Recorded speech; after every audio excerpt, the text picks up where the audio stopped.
Halo anak-anak sekolah minggu, adik-adik sekolah minggu yang berada di rumah. Tentunya kamu kabar baik ya. Nah, kamu duduk dengan sopan dan rapi. Kita akan mendengarkan firman Tuhan. Sebelum kita mendengarkan firman Tuhan, lipat tangannya, kita berdoa. Terima kasih Tuhan Yesus atas segala kasih-Mu kepada kami, penyertaan-Mu kepada anak-anak sekolah minggu. Kami mau mendengarkan firman Tuhan.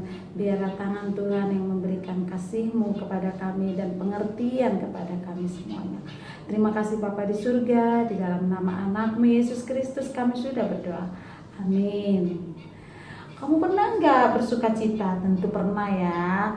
Coba kita sebelum baca firman Tuhan kita bernyanyi dulu ya. Bersukacitalah kamu di dalam Tuhanmu, bersukacitalah kamu di dalam Tuhanmu, sukacita di dalam Tuhanmu, sukacita di dalam Tuhanmu. Bersukacitalah kamu di dalam Tuhanmu, bersukacitalah kamu di dalam Tuhanmu, sukacita di dalam Tuhanmu, sukacita di dalam Tuhanmu. Ya, kita harus bersukacita walau kita dalam keadaan COVID. Kita mendengarkan firman Tuhan secara online, kita tetap bersukacita. Ayo kita baca firman Tuhan kita dari Yohanes 21 ayat 1 sampai 14. Kita baca ya.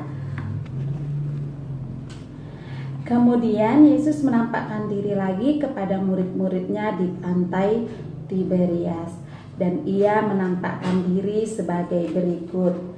Di pantai itu, ia berkumpul Simon Petrus, Thomas yang disebut Didimus, Natanael dari Kana yang di Galilea, anak-anak Zebedeus, dan 2 orang muridnya yang lain. Kata Simon Petrus kepada mereka, "Aku pergi menangkap ikan." Kata mereka kepadanya, "Kami pergi juga dengan engkau." Mereka berangkat lalu naik ke perahu, tetapi malam itu mereka tidak menangkap apa-apa. Ketika hari mulai siang, Yesus berdiri di pantai, akan tetapi murid-murid itu tidak tahu bahwa Ia adalah Yesus. Kata Yesus kepada mereka, "Hai anak-anak, adakah kamu mempunyai lauk pauk?" Jawab mereka, "Tidak ada." Maka kata Yesus kepada mereka, "Tebarkanlah jalamu ke sebelah kanan perahu, maka akan kamu peroleh." Lalu mereka menebarkannya, dan mereka tidak dapat menariknya lagi karena banyaknya ikan. Maka murid yang dikasihi Yesus itu berkata kepada Petrus, "Itu Tuhan." Ketika Petrus mendengar bahwa itu adalah Tuhan, maka ia mengenakan pakaiannya, sebab ia tidak berpakaian, lalu terjun ke dalam danau. Murid-murid yang lain datang dengan perahu, karena mereka tidak jauh dari darat, hanya kira-kira 200 hasta saja, dan mereka menghela jala yang penuh ikan itu. Ketika mereka tiba di darat, mereka melihat api arang dan diantaranya ikan dan roti. Kata Yesus kepada mereka, "Bawalah beberapa ikan yang baru kamu tangkap itu." Simon Petrus naik ke perahu lalu menghela jala itu ke darat, penuh ikan-ikan besar, 153 ekor banyaknya. Dan sungguh pun sebanyak itu jala itu tidak koyak. Kata Yesus kepada mereka, "Marilah dan sarapanlah." Tidak ada di antara murid-murid itu yang berani bertanya kepadanya, "Siapakah engkau?" Sebab mereka tahu bahwa ia adalah Tuhan Yesus. Maju ke depan mengambil roti dan memberikannya kepada mereka. Demikian juga ikan itu. Itulah ketiga kalinya Yesus menampakkan diri kepada murid-muridnya sesudah ia bangkit dari antara orang mati. Sampai situ pembacaan firman Tuhan. kita merasa bahagia, kita merasa sukacita karena Tuhan Yesus hidup dan bisa dilihat oleh murid-muridnya. Yesus menampakkan dirinya kepada murid-muridnya, Simon Petrus, Thomas, dan lain-lainnya lagi. Nah, pada saat itu, waktu malam itu, mereka mau pergi ke pantai Tiberias, dan di sana mereka akan menangkap ikan. Nah, mereka menebarkan jalannya, ya, dia buat ke kanan, tarik, waduh, nggak ada, sedih. Buat lagi ke kiri, ya tidak ada ikannya. Setelah beberapa lama mereka tidak mendapatkan ikan. Mereka bersedih, mereka rasa, waduh, kita tidak mendapatkan berkat hari ini, tidak ada ikan yang kita dapatkan. Dan mereka juga sampai malam-malam, sampai ke siang hari tidak mereka dapatkan ikan. Lalu Yesus datang berdiri di dekat pantai Tiberias itu. Lalu dia katakan kepada murid-muridnya, adakah lauk pauk kamu? Mereka menjawab, tidak ada Tuhan Yesus, katanya. Wah, lalu apa kata Tuhan Yesus? Coba tebarkan jala kamu ke sebelah kanan. Lalu mereka percaya. Dia tidak mau tahu siapakah itu, ya kan? Dia belum tahu kalau itu Yesus. Tapi Simon Petrus sudah tergerak hatinya bahwa itu adalah Tuhan Yesus. Lalu dia percaya, dia tebarkan jalannya ke sebelah kanan.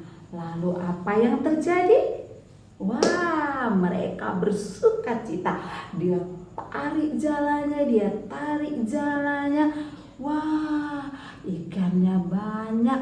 Tahu nggak berapa dapat ikannya? Berapa itu, ayo? 153. Nah, 153 itu banyak, yang besar-besar ikannya. Tapi ajaibnya lagi, jala itu tidak koyak sama sekali. Mereka menariknya kencang, kuat. Wah, ajaib, ikannya banyak sekali. Dan pada saat itu angin kencang loh. Kalau kita pikir-pikir, kalau angin kencang, kalau kita tahu di laut itu kan nelayan ikan itu ya, kalau udah kencang anginnya itu memang bakalan ikannya juga sulit untuk mendapatkannya. Makanya kalau ikan yang di pajak itu ya, kalau mahal itu tandanya karena nelayan itu mengambil ikannya itu waktu kencang lautnya, jadi sedikit dapat ikannya. Nah, pada saat itu mereka bersukacita, murid-murid Yesus itu bersukacita karena apa yang dia rasakan, selain daripada keajaiban mendapat berkat, dia juga bertatap muka melihat Yesus. Wah, senang sekali rasanya kalau kita ya bisa bertatap muka dengan Yesus ya. Iya. Nah, begitu juga dengan adik-adik, anak-anak yang ada di rumah, kamu juga harus percaya kepada Yesus, percaya kepada firman Tuhan.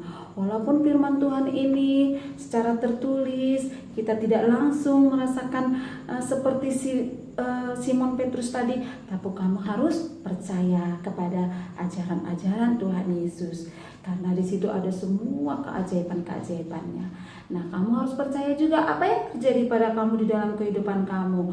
Umpamanya kamu sedang sakit, kamu pasti berdoa, Tuhan Yesus sembuhkan aku. Terus kamu sembuh, ya kan? Kalau kamu sedang dalam keadaan susah atau kesulitan, kamu ditolong Tuhan. Itu perantaran mama kamu, papa kamu diberikan berkat, diberikan rezeki. Itu bukan karena kekuatan mama papa, bukan. Itu bukan karena kekuatan kamu, bukan. Itu karena kasih Yesus, keajaiban Yesus kepada kita. Karena Yesus sudah bangkit dan hidup. Nah, makanya kita diberikan keajaiban-keajaiban dalam hidup kita. Asal kita percaya kepada Tuhan Yesus. Iya, kita bersuka cita karena Tuhan Yesus itu hidup juga di hati kita, hidup di dalam hidup kita, ya kan? Nah, apa contohnya kita bahwasanya hidup di dalam kehidupan kita Tuhan Yesus? Kita ditolong, doa kita didengarkan Tuhan Yesus. Kita dibantu dalam hal-hal kecil apapun. Umpamanya kita ini dalam COVID ini kita tidak tatap muka dengan guru kita, tapi ada Tuhan Yesus melewati perantaraan orang tua kamu bisa diajari orang tua, kamu bisa privat diajari sama guru les kamu, ya kan? Itu semua pertolongan Tuhan, memperjumpakan kamu dengan guru kamu, memperjumpakan kamu dengan orang yang mau mengajari kamu. Itu sudah pertolongan Tuhan, keajaiban Tuhan. Itu bukan karena kekuatan kita, tapi itu semua adalah keajaiban Tuhan, diberikannya berkat kepada kita. Nah, kita harus bersuka cita, kita harus rajin berdoa, kita harus rajin baca firman, ya, supaya kita selalu mendapatkan kasih dari Tuhan. Ya, sampai di sini firman Tuhan, supaya kita anak-anak sekolah minggu, adik-adik sekolah minggu yang ada di rumah secara online mendengarkan firman Tuhan ini, supaya kamu di dalam hati percaya bahwa Tuhan Yesus itu hidup di dalam hidup kita, ya. Oke, baik, sampai sini firman Tuhan. Semoga firman Tuhan berbuah di dalam hati kami, di dalam hati kamu, dan kamu selalu bersukacita di dalam Tuhan. Oke, mari kita berdoa, lipat tangannya, tutup matanya. Terima kasih Tuhan Yesus atas firman-Mu. Ajari kami Tuhan di dalam firman Tuhan, supaya kami mengerti atas kasih-Mu, keajaiban-keajaiban. Terima kasih sudah mendengarkan doa-doa kami selama ini Tuhan. Terima kasih kami boleh duduk, boleh mendengarkan firman Tuhan. Terima kasih Tuhan, Engkau memberikan orang tua kepada kami yang mendidik kami dengan baik, memberikan yang terbaik buat kehidupan kami. Berkatilah orang tua kami supaya mereka juga panjang umur, sehat, dan berikanlah berkat kepada orang tua kami supaya dapat memberikan yang terbaik dalam kehidupan kami. Terima kasih Tuhan Yesus, berkatilah kami dimanapun berada. Terima kasih, ampunilah dosa kami yang kami sengaja maupun tidak kami sengaja. Di dalam nama anak-Mu Yesus Kristus kami sudah berdoa. Amin.